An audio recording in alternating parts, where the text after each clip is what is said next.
will to love. Therefore was it said by thine uncle Wolfgang van Goethe, Das ewig weiblich sieht uns hinan.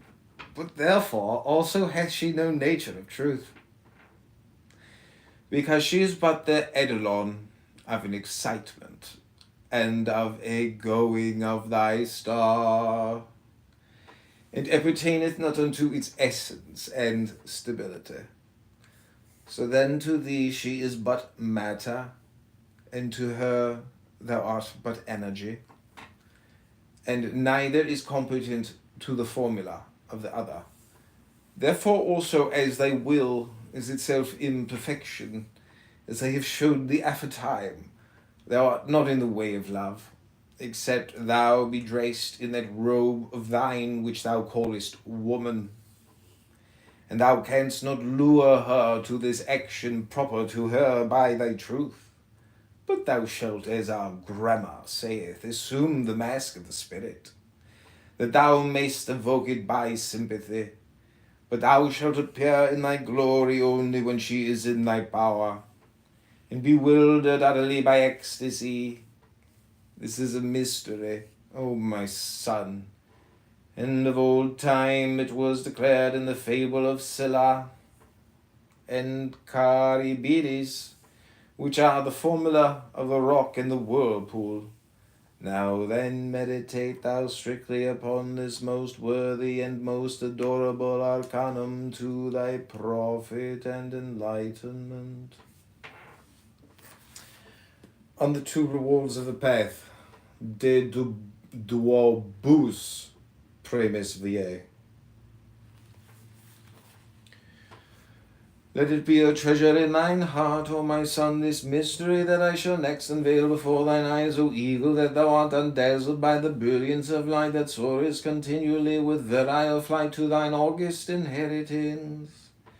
Behold, the beatific vision is of two orders, and in the formula of the rosy cross it is of the heart and is called beauty, but in the formula of the silver star, edest of the eye within the triangle, it is of the mind, and it is called wonder. Otherwise spoken, the former is of art, a sensuous and creative perception, but the latter of science, an intellectual and intelligible insight, or again in our holy Kabbalah. The one is of Tifereth, the other of Binah, and in pure philosophy. This is a contemplation of the cosmos causal and dynamic, and that of its effect in static presentation. Now this rapture of art is a virtue or triumph of love in his most universal comprehension, but the ecstasy of science is a continual orgasm of light that is of the mind. Thou sayest, O my father, how I may attain to this fullness and perfection. Art thou here, O my son? It is well, and blessed be the bed wherein thou wast begotten, and the womb of thy sweet mother, Hilarion, my concubine, holy and adulterous, the scarlet woman. Amen.